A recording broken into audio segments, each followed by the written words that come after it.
guys, for this video, I'll be showing you how you can link two spreadsheets in Google Sheets. So I have here two spreadsheets, the other one is empty. So I'm going to go here to the target spreadsheet, then I'm going to put an equal symbol, then I'm going to write import range, and then I'm going to put a quotation mark, and then I'm going back to the other spreadsheet and I'm going ahead and copying the link of this spreadsheet.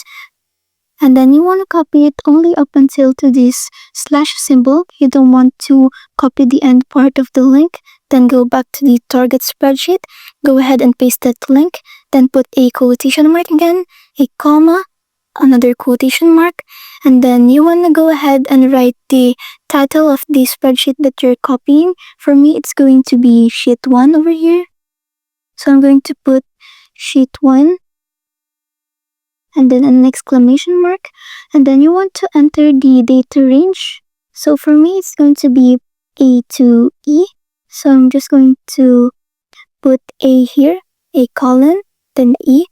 Then I'm going to end it with a quotation mark, and then a close parenthesis, then click enter. So if you're doing this for the first time, you will encounter a error, but what you want to do is just click on the first cell again and then just click on allow access. So here we go. We've imported the other spreadsheet to this target spreadsheet. So that's it. Thanks for watching.